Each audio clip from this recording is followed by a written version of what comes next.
Welcome to the Deep Dive. Our mission is pretty simple. We take a stack of sources, all the research and notes, and we boil it all down to the essential insights. We want to give you a shortcut to being, truly well-informed. Exactly. And today, we're doing a deep dive into some really ancient, enduring wisdom, specifically the collected sayings from Proverbs chapter 17. That's right. And for anyone familiar with this kind of wisdom literature, this chapter is just a powerhouse. It's mostly made up of these single verse, two-line sayings. Little couplets. Yeah, exactly. And they aren't meant to be like strict, unbreakable laws. They're more like general guiding principles. Our sources really highlight that they're aimed at specific situations, things like justice, wisdom and practice, and the dynamics within a family. What's so remarkable is how quickly these ancient verses just cut through all the modern noise. They get straight to the essentials of what it means to live well. They seem to prioritize things that, frankly, we lose sight of. Our culture is so focused on speed and acquisition, performance. Right. And what we're going to find is that the highest priorities for successful life, according to this chapter, might be surprisingly simple. Deceptively simple, maybe. Indeed. And the structure of the chapter itself kind of supports that. It kicks things off by establishing the foundation of everything. And it's not public success, it's not political power. Right. It's the home, the immediate environment of the family, and just the quality of domestic life. So let's start right there. This immense value that's placed on domestic peace. Proverbs 17.1 says, "Better is a dry morsel with quietness than a house full of feasting with strife." I mean, just think about that trade-off for a second. We're comparing a dry, maybe even old piece of bread, Bare minimum. truly meager, and that's being weighed against a house full of feasting. So, a table loaded with rich food, drink, all the outward signs of prosperity, and yet the dry morsel wins. Because it comes with quietness, with peace. Exactly. It seems to be teaching that real wealth isn't about the quantity of food on the table, but the quality of the atmosphere around it. That peace in the home is. It's so valuable, it can completely make up for a lack of comfort or even luxury. It does. The commentator Adam Clark really emphasized this. He said that domestic peace and contentment are, well, they're beyond all other blessings. We all know that feeling, right? Oh, absolutely. You walk into a home and you can feel if it's marked by this quiet contentment or if it's just buzzing with stress and resentment. Or open conflict. Right. And if you have to maintain this magnificent lifestyle that costs you your peace, the proverb says you're the one who's losing. That is a powerful lesson, especially for a culture that so often values the outward presentation, the feasting, over any kind of inner tranquility. Absolutely. And then the wisdom immediately pivots from the environment to the people in it. Verse 2 establishes this ancient truth about character. Right. It says a wise servant can actually rule over a son who causes shame and even share in the inheritance with the natural heirs. Wait, that's a direct challenge to the whole idea of birthright, which was everything back then. The son was supposed to just inherently follow the father. This sounds almost modern, this idea of meritocracy, character being prioritized over pedigree. Exactly. The source material points out that God doesn't see the son's natural place as some absolute right to leadership. If the heir lacks character, if they're foolish, that place can be taken.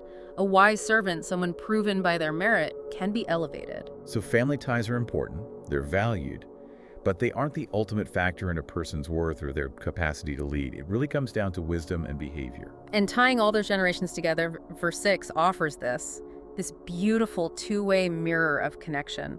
It says, "Children's children are the crown of old men, and the glory of children is their father." That image of grandchildren being a crown for the elder generation is so striking. It's like it pictures them surrounding the elder, giving them not just amusement, but this deep pleasure and satisfaction. The culmination of a life. Yeah. But it's the second line that really gives a balance, isn't it? The glory of children is their father. It is. Dwayne Garrett noted that this is a profound assertion of the psychological interdependence between generations. Elders get pride from their descendants, but children, in turn, they draw their self-worth, their sense of honor, from the integrity of their father. It means fathers have to live in a way that makes their children genuinely glory in them, not just tolerate them. Which is precisely why the pain of a foolish child is so devastating, something that's addressed later in verses 21 and 25. A foolish son brings grief to the father and, very specifically, bitterness to the mother who bore him. So why that distinction for the mother? The sources suggest it's tied to the maternal instinct, that deep bond from pregnancy and early life. There's this unique bitterness that belongs to the mother, a sense of failure that's not just about the son's actions, but a deep primal regret over her own parenting. So it's a double burden, sorrow and self-reproach. Wow, that really puts the initial blessing of domestic peace into perspective. If that foundation is sound, maybe these later tragedies are less likely. That's a perfect bridge, actually, because once the chapter sets up the foundation of the home, it immediately shifts to the guardrails you need outside the home: justice, moral order, and integrity. Okay, so we've set the house in order. Now what happens when we step out into the world? Let's start with 17.3, that famous proverb about testing the heart. Right, the metallurgy analogy. The refining pot for silver, the furnace for gold, but the Lord tests the heart. So external things are tested by fire, but the internal person, their motivations, their character, that's tested by the ultimate standard. So if the Lord's word and truth are that standard, how does that testing, how does it actually play out in daily life? Is it personal failure? Public difficulty? Well, often it's both. The Puritan John Trapp observed that God tries us so that we may know what is in us and what, pure metal we are. It's a trial for revelation, both to ourselves and to the world. To see if we're pure gold or just gilded tin? That's a great way to put it. When difficulties come, they tend to burn away the dross of self-reliance or pride. And when that dross involves how we treat other people, the consequences seem immediate. Verse 5 hits really hard on social justice. He who mocks the poor reproaches his maker. It directly connects our attitude toward the less fortunate to our attitude toward God. Mocking the poor is, in essence, despising the one who made both the rich and the poor. It demands sympathy from the person who's better off. And the second part of that verse extends the principle. He who is glad at calamity will not go unpunished. I mean, that is a staggering claim. It's not enough to just be neutral. To actively rejoice in another person's misfortune, a financial crisis, a social failure, that shows a deeply unloving heart. Right. Adam Clarke warned that a person who is pleased to hear of misfortune will inevitably have their own misfortune multiplied. It's like rejoicing in calamity invites a response from the just government of God. That connects so powerfully to one of the most severe offenses in the chapter, which is rendering evil for good in verse 13. The warning is that if you do that, evil will not depart from your house. It implies a generational curse, or at least a self-perpetuating cycle of malice. Yeah. And John Trapp provided that famous, concise hierarchy here. He said to render good for evil is divine, good for good is human, evil for evil is brutish.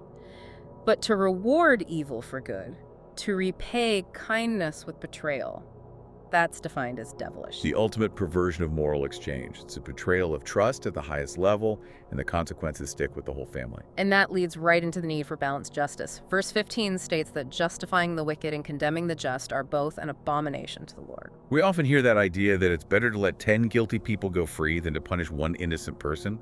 But this proverb seems to put those two errors on completely equal footing. It does, and Bruce Walkie had a really interesting take here. He noted that this proverb directly corrects that popular misconception. He says both justifying the wicked and condemning the just violate God's moral order equally. So they're both an abomination. Exactly. Justice demands the right answer for both the righteous and the unrighteous. You can't achieve righteousness by just letting clear evil go unpunished. We see that kind of failure of integrity constantly, and the text explains how it happens. A wicked man accepts a bribe behind the back to pervert justice.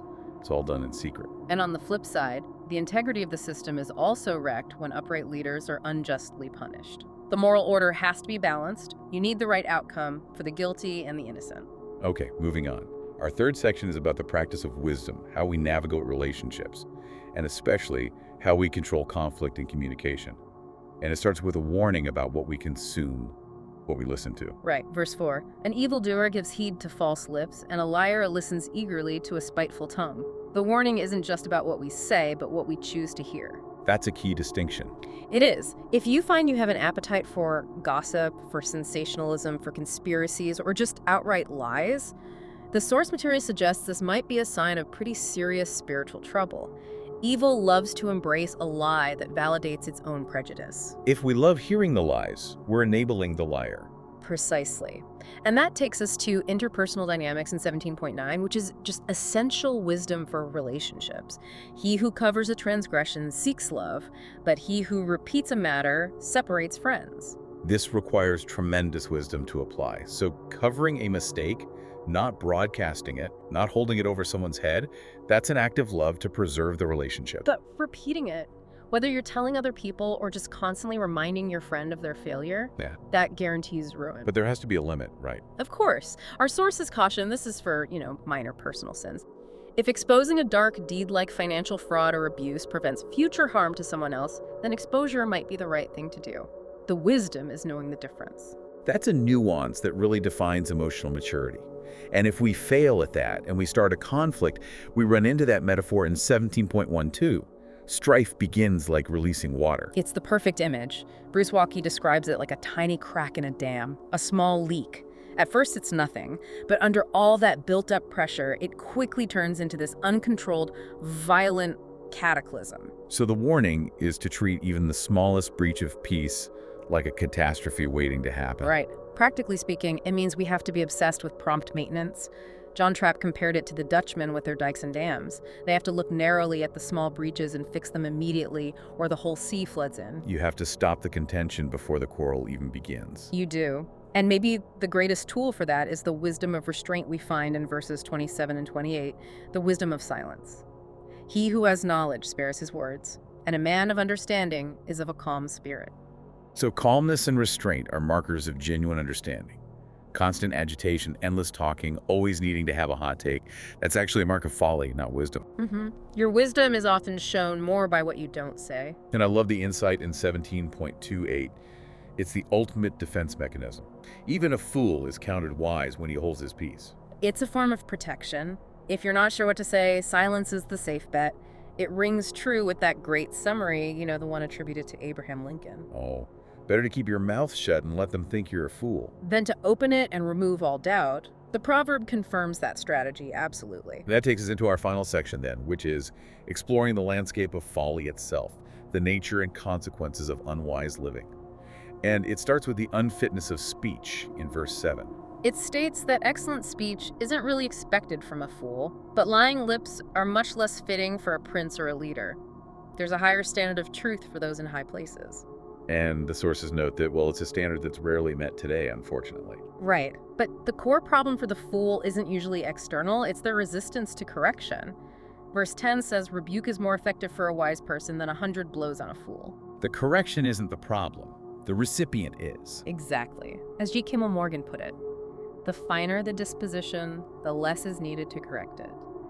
A wise person just needs a word, or maybe even just a look, to change course. But a fool can endure massive, painful consequences, 100 blows, and still stay on their foolish path. And when a fool is on that path, the proverb issues this incredibly strong warning in verse 12. It is better to meet a mother bear robbed of her cubs than a fool in his folly. That's one of the most powerful images in the whole chapter, and Alan Ross explores why. The mother bear, she acts with good reason. It's fierce, it's powerful, but it's ultimately rational. She's protecting her young. But the human fool? The human fool acts without rationality or reason. They're unpredictable, they're dangerous, they're governed by whim or malice, and that makes them far more hazardous than any force of nature. Irrationality is worse than ferocity. Yes. And we see that lack of rationality in their choices, too. Specifically with the unpaid price of wisdom in verse 16. The fool holds the purchase price of wisdom in his hand, but has no heart for it. So the opportunity is there. What is that purchase price that he's not willing to pay? It involves the fear of the Lord, humility, a willingness to be corrected, the very things that would refine his heart. The fool has the means, the time, the capacity, but just lacks the internal desire. His focus is all wrong. And his focus is wrong because he's distracted. Verse 24 notes, the wise see things clearly, but the fool's eyes are on the ends of the earth. Right. G. Campbell Morgan noted that the wise focus on what's immediate and necessary. The fool is always chasing some distant fantasy, some distraction, and failing to address the simple, immediate truth of life right in front of him. Before we wrap up, let's go back to that internal state one last time with verse 22. It's such a powerful reminder of how our spiritual state affects our physical health. A merry heart does good, like medicine, but a broken spirit dries the bones. Yeah, and that broken spirit needs clarification. Charles Bridges confirms this is not godly, repentant sorrow. This is a brooding spirit of despondency, often linked to a narrow, self-centered kind of humility. It's an internal corrosive acid. That's a great way to put it. It withers life and health, metaphorically drying out the bones. It's the total opposite of that calm spirit we were talking about earlier. What an incredible density of wisdom we've covered.